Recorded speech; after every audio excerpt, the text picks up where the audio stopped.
Welcome back. Today we're going to be talking about the ongoing saga of Moises Caicedo. It's finally coming to an end. Um, and it's record breaking. The deal is record breaking. But where he's going to go, I'm going to tell you in a minute. But before we get started, as a favour of mine, please like the video if you enjoy it. Subscribe to the channel. If you're new, share it. Help the channel grow. And I'm very thankful if you do so. And once the channel grows, there'll be better content. So without further ado, let's get started with the latest developments. So, around 10 o'clock on Sunday, Fabrizio Romano, the most reliable journalist out there, made the breaking news that finally, the deal for Moises Caicedo has been agreed for £115 million. That is more than Liverpool's bid by £5 million. By what I just said, record breaking, I mean that.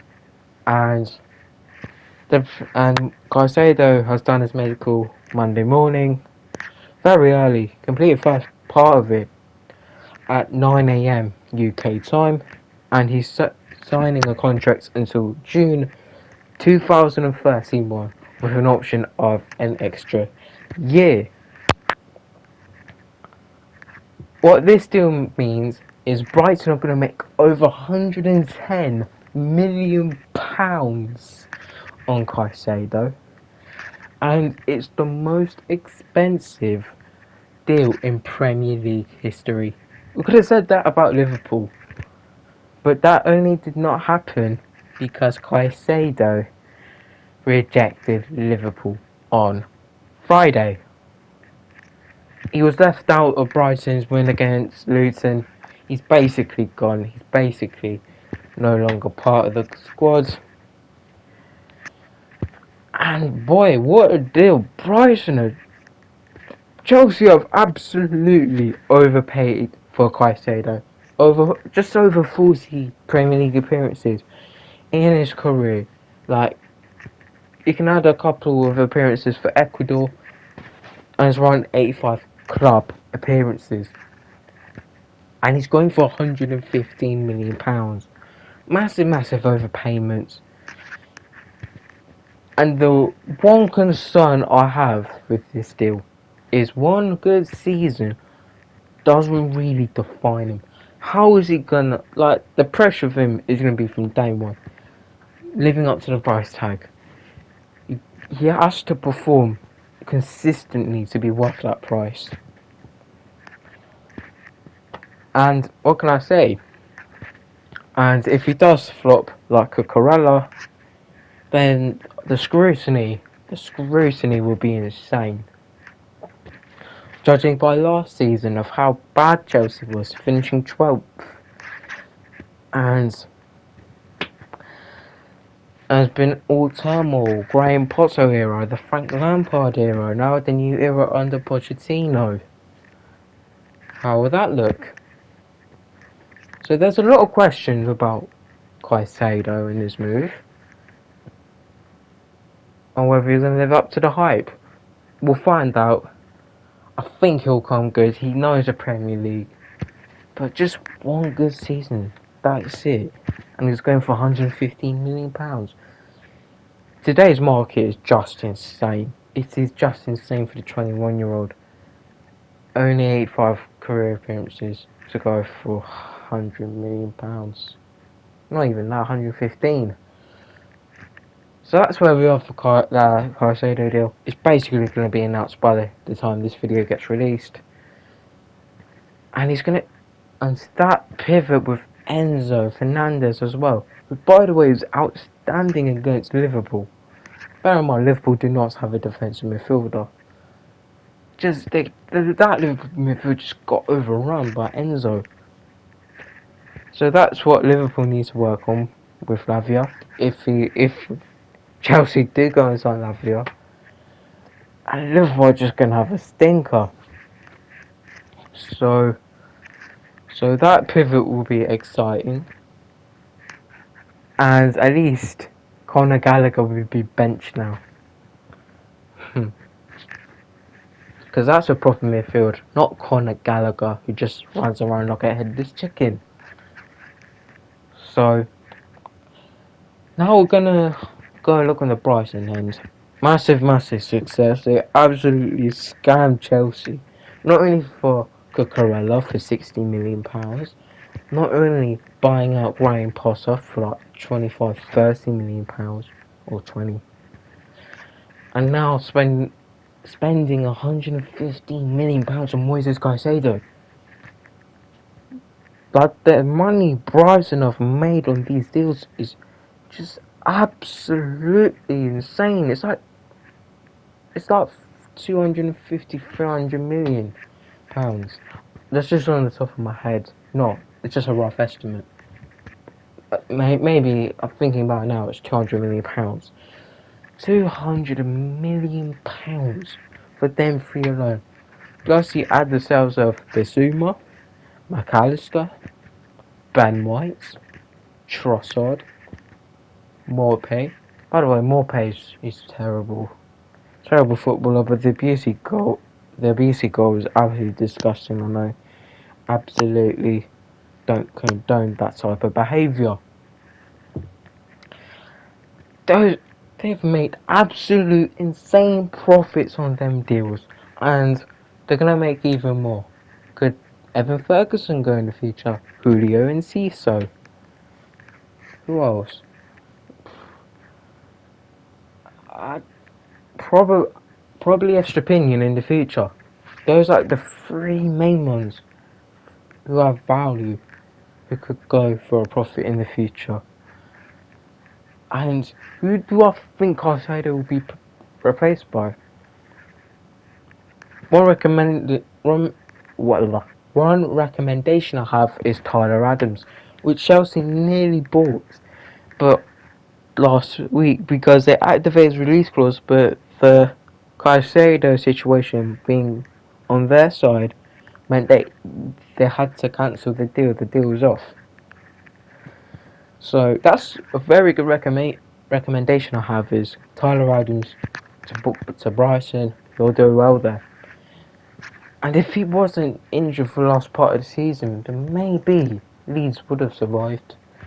But that defence was just disgusting. It's so bad. There were warning signs this season before. Now last season it's come back to haunt them, and they're down because of that, and because they don't really know how to score goals. And now we're gonna fast forward to the Chelsea side of it.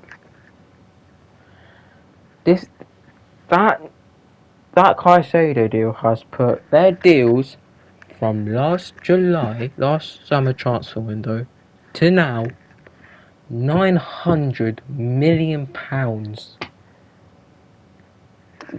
The amount of deals they've done, most of them have been absolute flops.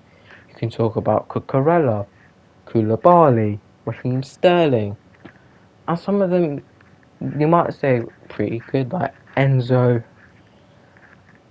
Christopher Nkunku, good, Nicholas Jackson, Robert Sanchez. If he's going to replace a certain goalkeeper, we'll talk about in a few minutes. And they've also balanced the books, selling like some Mount, Havertz, Koulibaly, Mendy, Azpilicueta, free transfer. N'Golo Kante didn't sign a contract extension. Kovacic and Pulisic, Loftus-Cheek. They made pretty good money. Absolutely scamming the day out of Arsenal for Kai Havertz. I've seen 3 years of him at Chelsea, not good enough for the Premier League. Mason Mount remains to be seen. Kovacic, a pretty good deals to replace Gundogan. And now they've sold all these players and reintegrating some of them in, like Levi Colwill, who was at Brighton last season. and a new manager under Pochettino, it's going to be more stable. Unlike last season when Tuchel got sacked and then they brought out Potter's contract, and we all know how badly they went. But the positive with this is at least Poch had a pre-season. He got to know the squad, said no to certain deals like Joao Felix as a carrier, though he said no to buying both of them. So, and he has authority, and that's what Chelsea need, authority. So the players who don't want to be there are gone. The players who want to be here are going to have to fight for their places. And another positive is there's no European football. So Caicedo's going to join the team without any European football. But that also leaves off pressure because he doesn't have to be in those big nights in the Champions League and has to perform absolutely relentlessly. So that takes a little bit of pressure off of him. But he'll also come good. Get a learn from Enzo Fernandez as well. That's also... And they can both speak Spanish, so they have a very good connection with that. But just before we end today's video, I'm going to talk about Kepa. Kepa's going to be joining Real Madrid on loan. No buy option clauses in there. Before that news, which came out on Thursday, I really thought Madrid were going to sign David De Gea on a 1-year deal. He's out of contract, he has no club. What a perfect way for him to go to Real Madrid 8 years after the move nearly happens. And finally play for Real Madrid. That did not happen, and I was kind of surprised by that. Talksport were reporting that De Gea was close to a move to Atletico Madrid. But they decided to go for Kepa. He's going to replace Courtois, who's been out. He's going to miss at least 6 months with an ACL injury. And to top it all off, Eder Militao against Athletic Bilbao has also suffered an ACL injury, meaning he'll be out for a minimum 6 months. What's a way to start Real Madrid's season? 2 humongous injuries for 2 important players, and I wish them all the best in their recovery and come back stronger. Now Kepa's just going to be there for the time being as a replacement, and once Courtois is fully fit, he'll be back in, and Kepa will go back to Chelsea. So it's not pressure. There's no pressure with this. There's no humongous fee being paid, as he's still the world's most expensive goalkeeper 5 years on. So that takes some of it off. And just, go back to Spain and play football there. So that's where we are.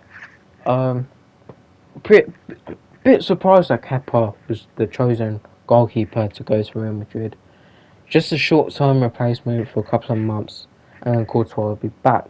So it won't hurt them long term, I don't think, unless he makes absolute catastrophic mistakes, which he has a tendency to do so. So that's all I'm gonna have to talk about today. That's all Chelsea news today. That's basically Caicedo done, and that's it for today. That's all I have to talk about in today's video. Thank you all for watching. Like, share, subscribe, all of that good stuff, and I'll see you next time for the next video. I'm out.